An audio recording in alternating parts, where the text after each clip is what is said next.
Alright guys, we are back. Of course, it's Choose Your Legends night, so things are going to be hectic for a little bit.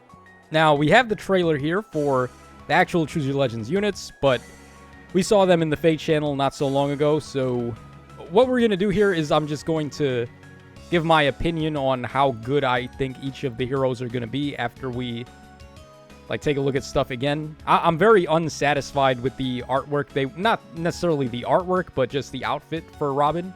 It's the exact same outfit they went with for last year's Robin. So I don't know why they couldn't come up with something better. It's very strange. This one's a tome unit. The other one was a sword unit, so maybe she'll be a little bit more interesting being able to attack from a couple spaces away.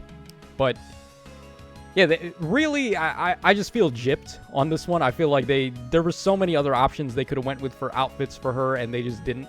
So, a bit of a ramble there. I didn't mean to be negative right from the get-go, but there we go. So, of course, her stats, she's suffering a bunch of debuffs at the moment, probably because of Valadar, but she neutralizes debuffs anyway, so it doesn't matter.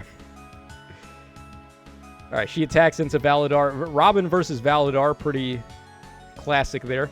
So, Exalt's Tactics, 14 Might and 2 range, -1 special trigger. If a rally or a movement assist like Repo or Pivot is used by unit, and if there is no Divine Vein Ice currently applied by unit or allies, then she applies Divine Vein Ice to spaces 2 spaces away from target after movement for 1 turn, excluding spaces occupied by a foe and destructible terrain other than Divine Vein Ice, and warp spaces in rival domains. So, she's setting up Divine Vein Ice here with her reposition. She's not getting a second action, though, like other Robin and Chrom units tend to do. So that's one, little downside there. Also, after unit acts, if Kanto triggers after Kanto, or at the start of enemy phase when defending in Aether Raids, if there is no Divine Vein Ice currently applied by unit or allies, applies Divine Vein Ice to spaces 2 spaces away from unit for 1 turn. Basically excluding the same spaces we just talked about there. And then at the start of combat, if unit's HP is over 25%, inflicts a penalty on foes' attack speed and res equal to 5 plus the number of allies in 3 rows and 3 columns centered on unit times 3 with a max of 14. You're pretty much always going to see 14 there, unless units have been dying, like in Summoner Duels. If you're down 3 units, then you wouldn't get the full, but for the most part, you're going to see 14. Then neutralizes penalties on unit and neutralizes guard as well. And also when special triggers, neutralizes enemies' DR effects from non-special skills. So we got DR piercing, we got nullification of guard. We're getting essentially all stats of 14 plus 5. Or no, just all stats. Well, not all stats. Attack speed and res up 14. And then we also have Divine Vein Ice and -1 special trigger. So on paper, this weapon itself isn't that impressive. However, I think Divine Vein Ice is very interesting. It's one of the more interesting terrains that we've gotten so far. So we'll talk about that in a moment. Alright, she also has Flare as her special. Very good for her tomes. She has Attack and Speed Finish 4 as her A skill. We got According to Plan as her unique B skill.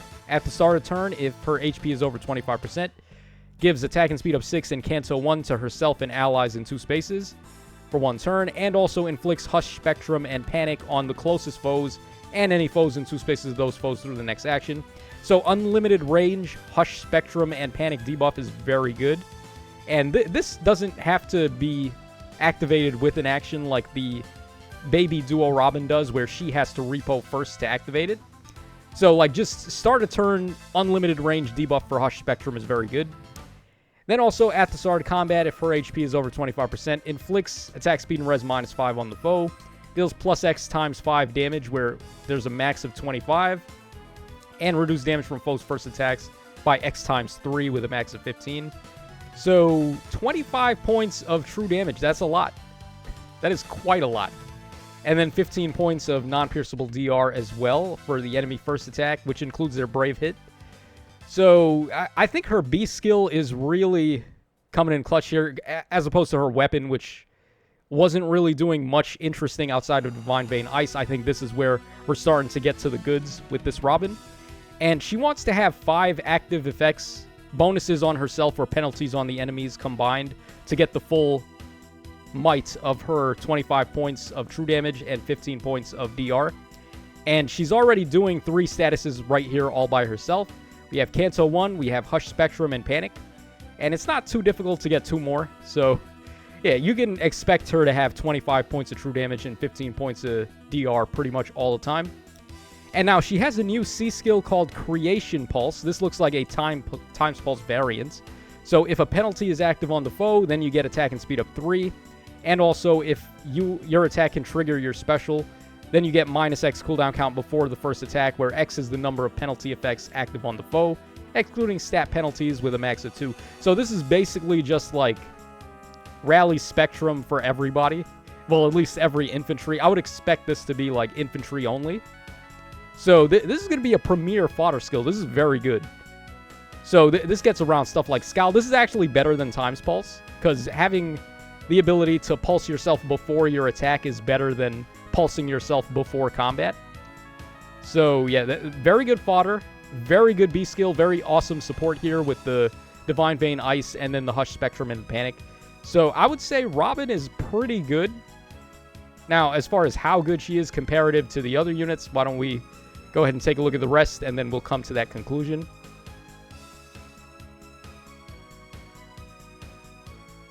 Alright, she prevents foes' advances with walls of ice. The ice terrain, if they're going to bring it up here, we'll talk about it, but if they don't, I have it memorized for the most part, so we'll just talk about it then. Alright, she makes it rain there with her attack animation. Okay, so there she sets up the ice tiles. As you can see, it's 2 spaces away from her, so it doesn't occupy every space within 2 spaces, but it's like every other space pretty much. And what happens here is, well, if they'll bring up the blurb to describe it, we'll use that. Okay, they didn't. I'm surprised that they wouldn't, but okay, so basically how this works is this is impassable terrain. This works as a breakable obstacle. So it would be similar to like the obstacles you see here, like the Panic Manor, the flower bed, the street lamp, the fence, the bookshelf, like all of those things. You're basically creating an obstacle on the go in 2 spaces of Robin, and in order for enemies to pass this, they have to break it first. So this could be very good against warping enemies, like Celica, for example, who, her being a ranged unit warping in, if she was trying to warp in and attack Robin, she wouldn't be able to without breaking these ice tiles first. So that's pretty good. Then also, if your unit is standing on the ice tile will actually take a hit for your unit before they get attacked. So this is a really interesting defensive tool here, where you can just get away from getting hit. You can make like a safety spot for your unit to just stand on before they get killed by the enemy, and then you can apply so much pressure with this, like with positioning and tactics like that. So I think this is a really interesting effect. Very cool stuff here.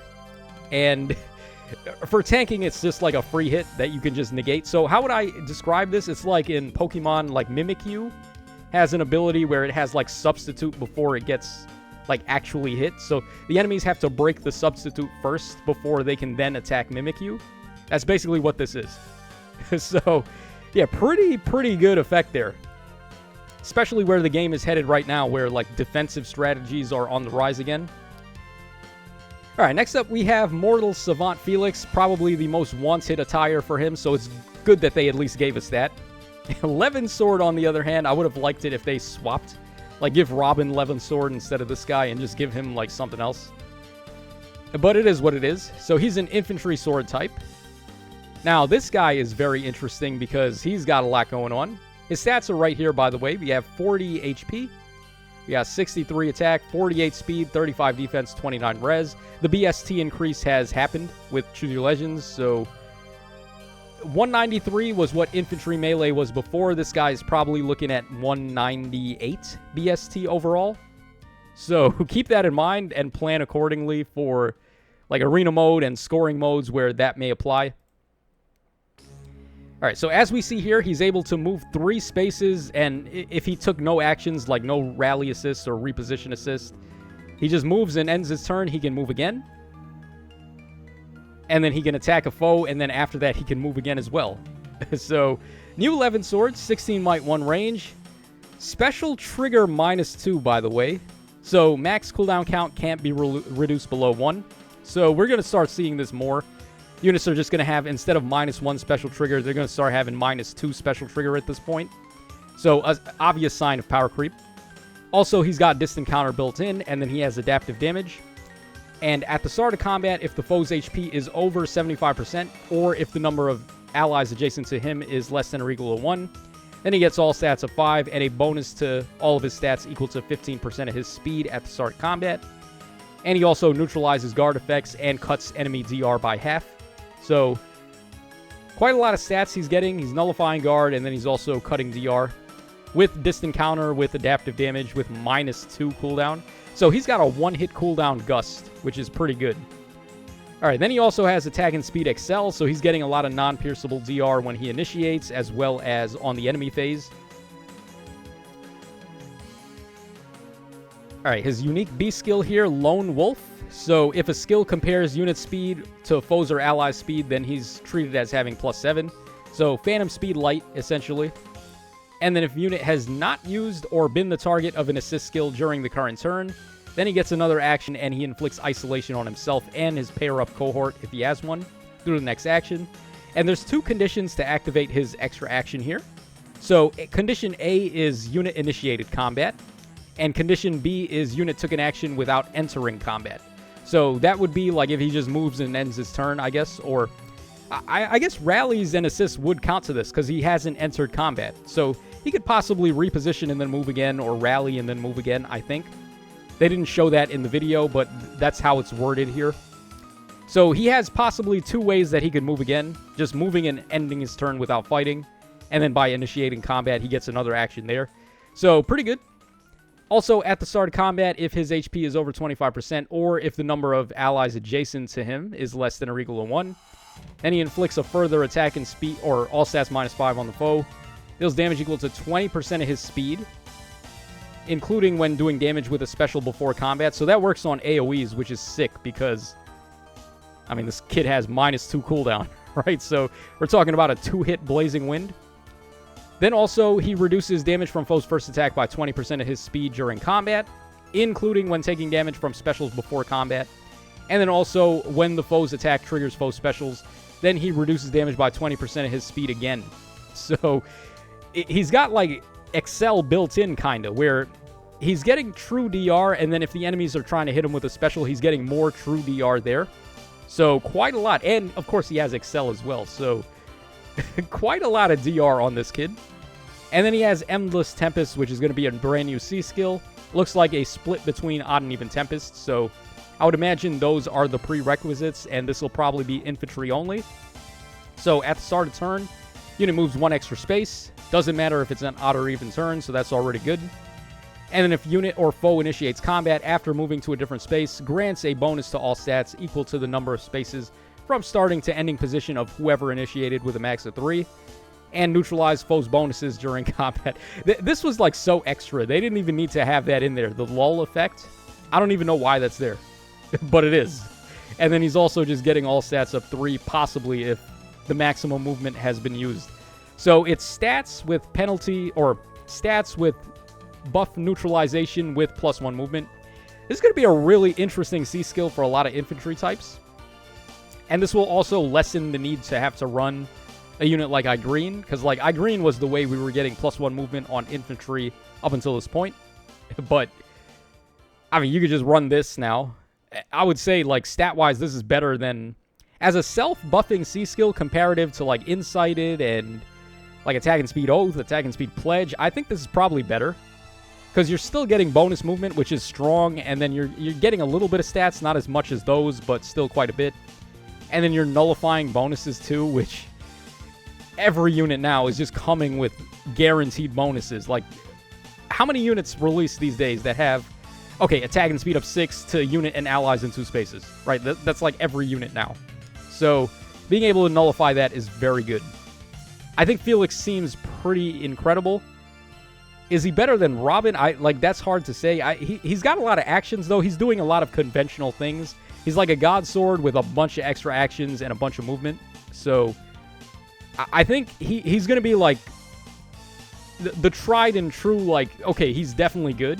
And then Robin is more so like the Okay, we need to playtest her first. We need to see, like, how effective Divine Vein Ice really is. But I think Robin is probably going to be a substantial unit as well. So, there we go with Felix. Alright, we can also see his animation here. Now, of course, again, I don't know why they gave him Levin Sword over any of the Robins that we had from last year or this year. But it is what it is. This guy's going to be a sick Gale Forcer in AR too, right? Because, like, you can use his extra action from condition B to, like, walk onto a trap and then waste it. And then he'll just get his extra action after that so he can move again.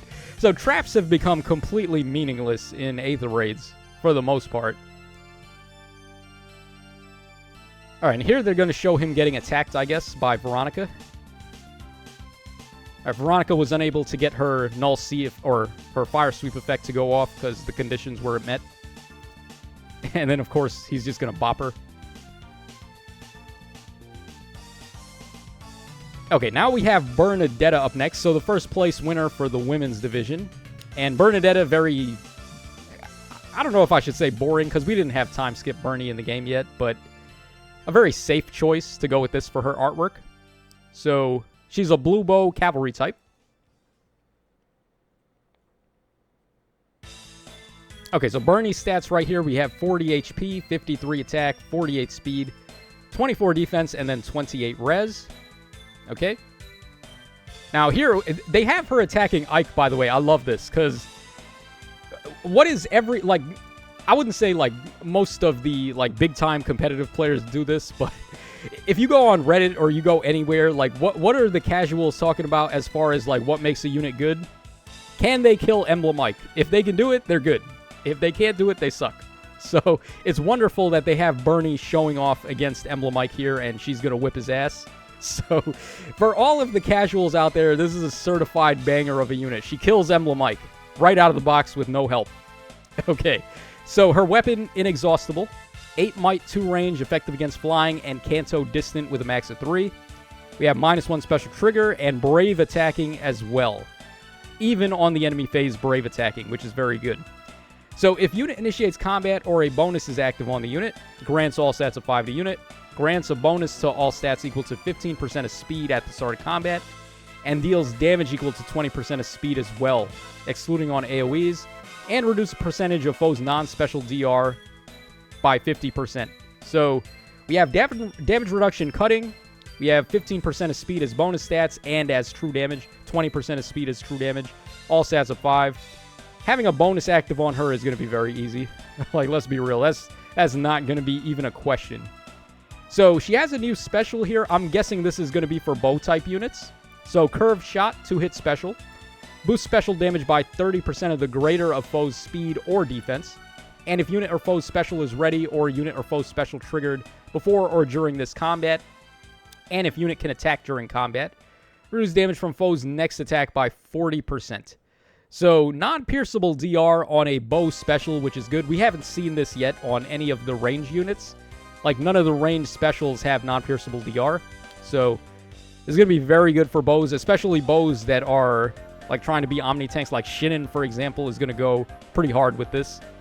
Then she has Attack and Speed Prime 4 for her A skill, which makes sense. I mean, that's how you would get close counter on her, because she can't run close distant bonus doubler as a cavalry type. All right, then for her B skill, we have Assassin Strike, which makes sense because she's a damage dealing unit. And then we have Paranoia as her C skill, which is pretty good support effect here. So at the start of turn, grants null follow-up to unit and grants Paranoia to unit and allies in 2 spaces unit for 1 turn. And also deals 1 damage to unit and those allies. So she has the chip damage effect like all of the other Bernadettas. You can use that to set up a bunch of degeneracy, like Wings of Mercy strats with reciprocal aid and so on and so forth. There's a lot of things you can do with the chip damage. Then also at the start of turn, if unit is within 5 spaces of a foe, inflicts a penalty effect active on the unit on closest foes and any foes in 2 spaces of those foes, and neutralizes any penalty effects active on unit. So Oh, wait. Inflicts penalty effects active on unit on the closest foe. So basically what happens here is she's removing all of her own start-of-turn penalty debuffs and then just giving them to the opponent. So let's say she's been hit by Discord, she's been hit by Panic, she's been hit by Hush Spectrum. She's just going to pull the reverse Uno card and just say, nope, you got all those penalties. So she cleanses it and then she reverses it onto the enemies. They take all those penalties instead. That's pretty dope, honestly.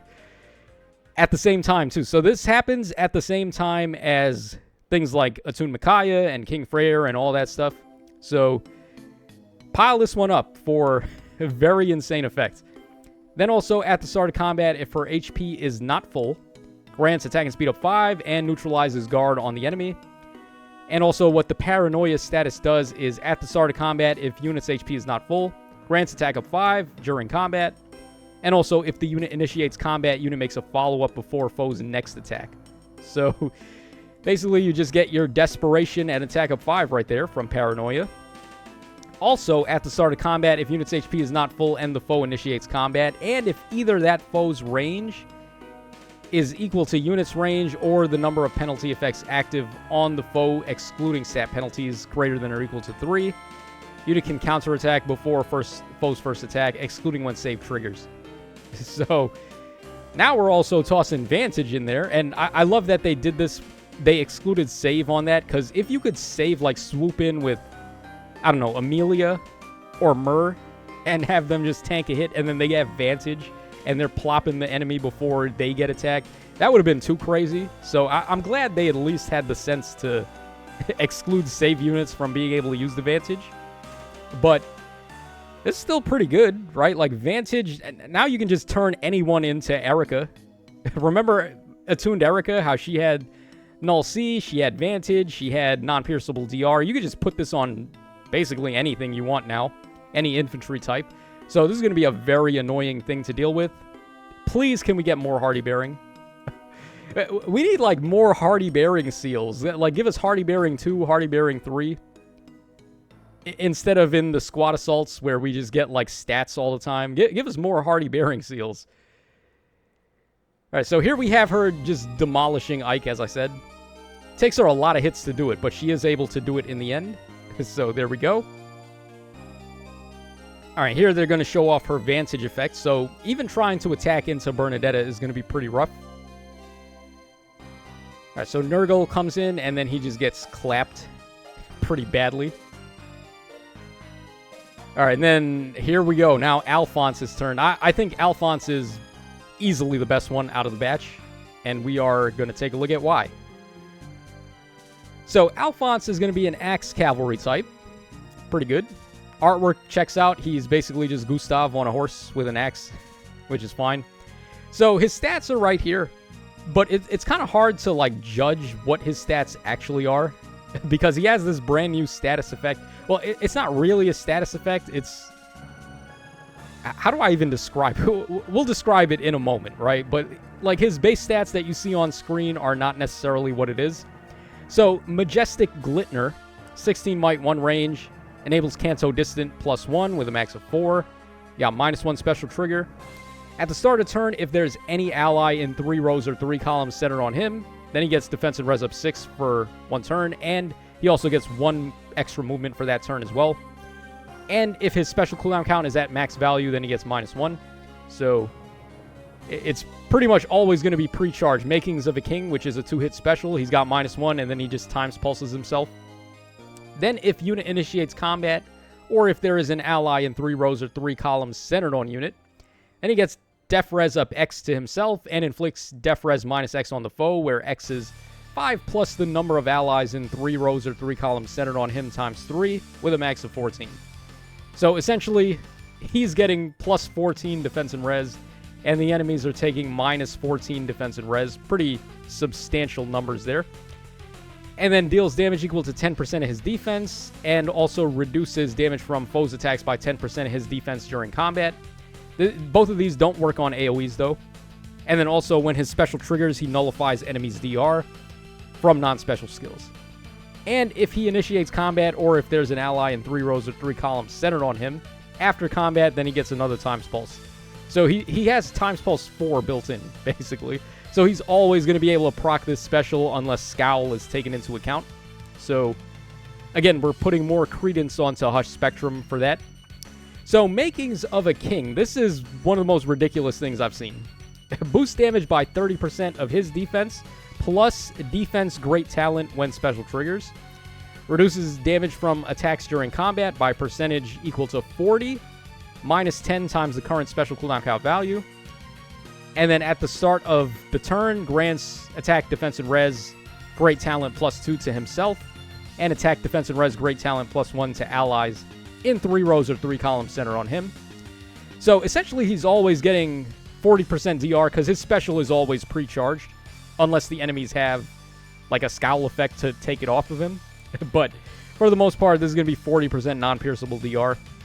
Then he's giving great talent every time he procs this special, which is pretty disgusting. After combat, if his special triggered, then he grants attack, defense, and res great talent plus 4 to himself, and attack, defense, and res great talent plus 2 to allies in 3 rows and 3 columns center on him. So we're setting that up multiple times here, at the start of turn and then after combat. So essentially in one turn, you could be getting great talent plus 6 for him, and great talent plus 3 for allies, which is pretty wild. And this skill grants a max of great talent plus 20 for himself and great talent plus 10 for allies. Great talent adds the value of great talent amounts, like how many counts of great talent you have are going to be added to the specified stats until the end of battle. So these are permanent stats, and they're not treated as blue bonuses either. So you're not able to nullify them, you're not able to steal them, you're not able to turn them off. These are hard stat cap raises. It's like, what was it called? Limit Break from Awakening, where you just raise your base stats? Like, that's what this is. This is insane, man. What the hell is this? This skill is so powerful. Okay, and the max value of X is determined by the stat reaching the limit of 99. Each stat calculated separately. Stat increases are not treated as bonus effects, as I just explained. So, Alfonse literally just makes your entire team significantly stronger, and it's very tank-oriented. Attack, defense, and res, of course. We've entered into a very defensive meta right now, where Peko Mama has made her presence known. Things like Breath of Life 4 and also Divine Nectar are so powerful on defense that it's becoming impossible, next to impossible, to just like one-shot an opponent now. So when we're playing to the long game, like stuff like this is really gonna drive it home, like how much stats matter and how much defense matters now. So what else is there to say about Alfonse other than his fodder is ridiculous too? So he's got a new A skill here, Fortifications, which we just got like a stronghold variant on Peko Mama, and this one's just way better. So inflicts attack -5, and then grants defense and res up 7. This is the same as Fortress defense and res in terms of being like visible stats. And then if unit is in a space where a Divine Vein effect is applied, unit can counterattack regardless of foe's range. And then if unit initiates combat, grants defense and res up 6 to unit, and reduce damage from foe's specials by 10. Yet 10 flat DR against enemy specials, with also in combat def res up 6. And if unit has entered combat during the current turn after action, if Kanto triggers after Kanto, then you apply Divine Vein Stone to your space and spaces in 2 spaces.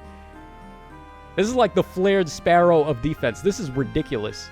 So the defense and res up 6 in combat here is going to stack with the Divine Vein Stone. So you're getting in combat defense and res up 12 and 20 points of special DR. With distant counter, by the way, and did I mention that this is inheritable by everybody?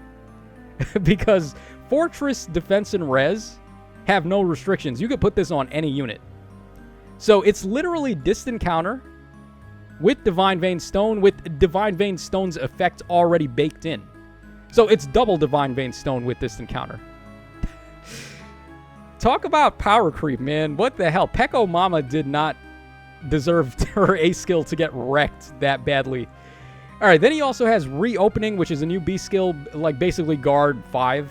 So at the start of combat, if unit's HP is over 25%, inflicts attack -5 on the foe, inflicts guard on the foe per attack, and deals damage equal to X% of units defense, excluding on AoEs, and reduces damage from foes' attacks by X% of units defense during combat, excluding AoEs. And if unit can make a follow-up attack, or if unit triggers unit's attack twice, effect, X is 10, otherwise X is 20.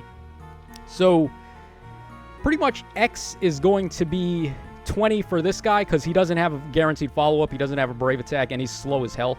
So, he is going to have 20 himself, but other units you may want to inherit this on, if they're faster and they have follow-ups or brave attacks, they may only have 10%.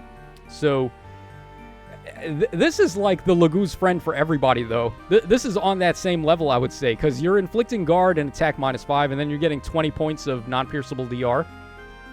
That is very powerful. That is very, very powerful. So it's like Lagoo's friend for your non-infantry types. And this guy being cavalry is going to make fantastic use of that. And then for good measure, he has Breath of Life 4. So Alfonse, to me, just seems like a no-brainer. He is easily the best one on the banner, and his fodder is just as powerful as he is. So I think if you're going to free pull somebody, which you're allowed to free pull one of the units, I think Alfonse is definitely the winner. Even if you don't want him, like, even if you don't care about Alfonse, that fodder is going to help any of your tanks just be so much better.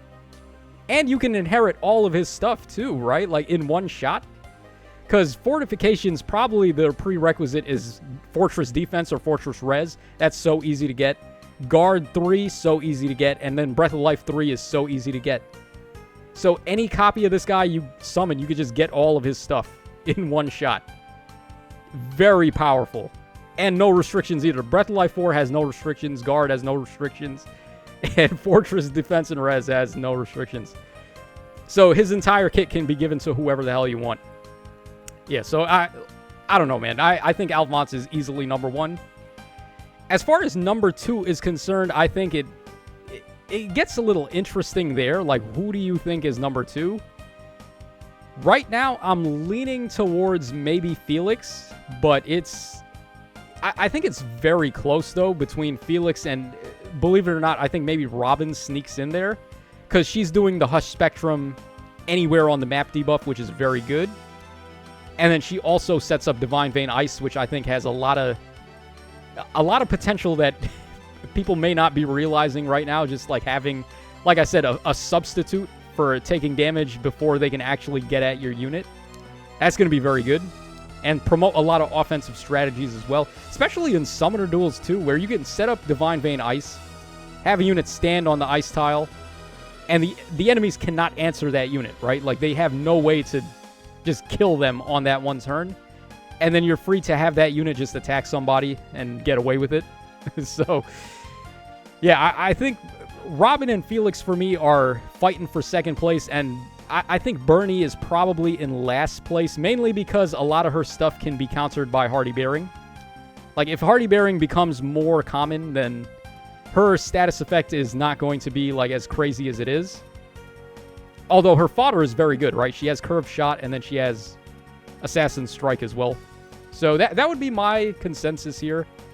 I'm putting Alfonse in first, followed by Felix and Robin tied for second. And then Bernie is in last for me. But, I mean, you guys decide. I'm not, like, the end-all, be-all authority on Faye. You guys can come to your conclusion as well. All right, here we're just going to see Alfonse tank like a monster. Yeah, 22 times 2. Let's see about that, Ursula. Yeah, how about 0 times 0? Oh, Jesus. Yeah, because that's the double stack on... Dude, he just has so much defense. He's getting double stack on Divine Vein from his... The A skill has it, and then the Stone Tile has it. Then he's got like 20% of his defense as true DR on his B skill and on his weapon. Just good lord, man. What a guy. What a man. they turned... Alfonse became a man for real. He's King Alfonse now. He's not Prince Alfonse. Okay, and I believe that's everything they have to talk about. Yeah, we're going to meet Leyror again. We already met him, though. And then the GHB unit is going to be Panette, which is pretty cool. I'm glad they did an engage character for the GHB. So having Panette in the game would be awesome. And the banner, of course, drops in 2 resets. So not this reset, but the reset after that, we're going to be getting the banner. So let me know your thoughts in the comment section down below. Of course, everyone is able to spark up to 4 times on this banner, and that is if you're summoning. I'm probably just going to free pull Alfonse, and I might even just skip after that, but I do kind of want to mess around with Robin and Felix. I think Divine Vein Ice is pretty good, and then Felix himself just being like a god sword with triple actions is going to be good. So there you guys go. Very long video, but that is my entire breakdown of these units. Hope y'all enjoyed it, and I will catch y'all again on the flip side.